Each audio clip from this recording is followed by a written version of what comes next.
Hi, this is the meeting of the Safety and Health Committee. It is Monday, January 22nd at 5:42 p.m. Brock Heath to my right and John Twilliger to my left. We are here to provide a recommendation to council regarding amending section 509.08 of the codified ordinances related to curfew. Mr. Titterington. Thank you, Madam Chair. I'd like to introduce Ariana Hastings, who will make the recommendation for us. Ariana is finishing up a fellowship through Miami University. She's a sophomore at the University in Political Science, and she'll be going back next week. She did the research and wrote the report on this, and so it was only appropriate that she make the recommendation to you. Okay.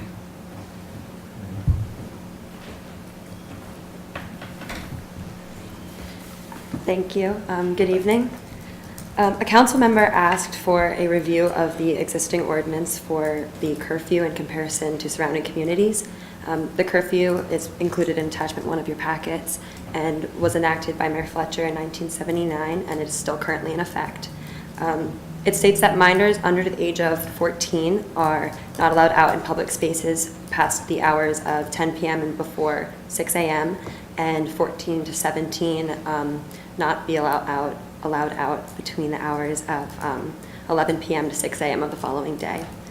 I took a survey of the curfews in surrounding communities, which is in attachment 3 of your packets, the results of which revealed that 5 other communities also divide curfew by age, but 8 communities actually have a standard curfew for all ages. Many communities also divide their curfew between weekdays and weekends. Upon further research, I found Ohio motor vehicle laws dictate that drivers in the first 12 months of licensing not be allowed to drive past midnight. Chief Phelps, Mr. Kerber, and Mayor Beamish concur in recommending that the following amendments be implemented. The first being that the divide in ages be eliminated and all minors have the same curfew. The second, that the weekly curfew hours remain from 11 p.m. to 6 a.m. However, Friday and Saturday, we extend the hours to midnight to 6 a.m. The third being the provision that a curfew for minors must be declared by the mayor be eliminated. In conversation with Mayor Beamish, he stated that he does not have an issue with this because the mayor still holds the ability to declare a curfew in times of emergency. Mr. Kerber recommended that the provisions for the disposition of minors found in violation of the curfew be amended and that 2 exceptions be added to the curfew. The language for those last few recommendations is provided in the packet. We're not asking for emergency legislation on this recommendation, and with that, I will open to questions. Have we had an issue with curfew? Is that why this came up? I'm not entirely aware, but It wasn't a specific incident. It was just a request that after 30 years, almost 30 years, that given the patterns of work and activity with young folk and how much that's evolved over time, that it would be probably good for us to do a review and see where we stood and where we compared to other communities. Any questions? Yes, Madam Chair. My question is, the other communities that you were able to talk to and kind of align with them, have they had any issues or had any pros, cons on what they're doing compared to what we're doing? Did they say, either way, is it working well for them, or they would change anything? in my research, primarily, I just looked at the ordinances themselves. I didn't really reach out and ask for statistics on that. Yeah. Okay. Thank you. John? Long overdue, having need to take a look at it.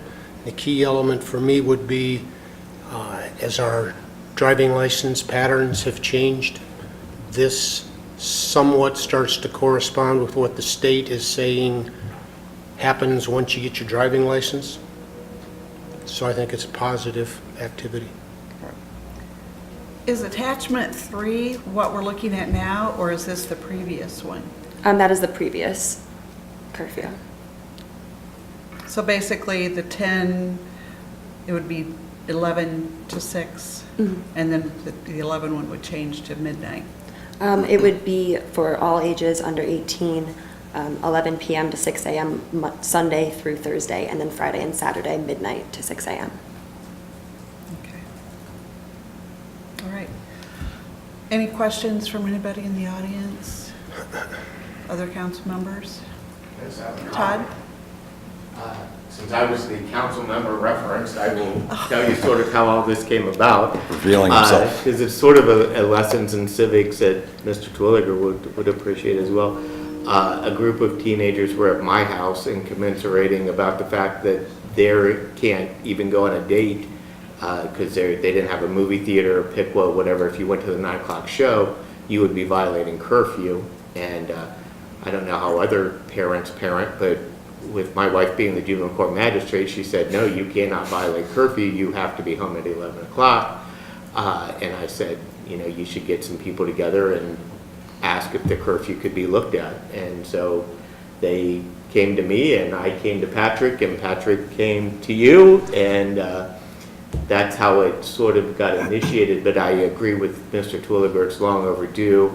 It does comply. I don't know. I didn't read your forms, but I know both Tip City and I think Pickwa are later than ours even that we're proposing, but midnight seemed like a reasonable time for teenagers to make it home.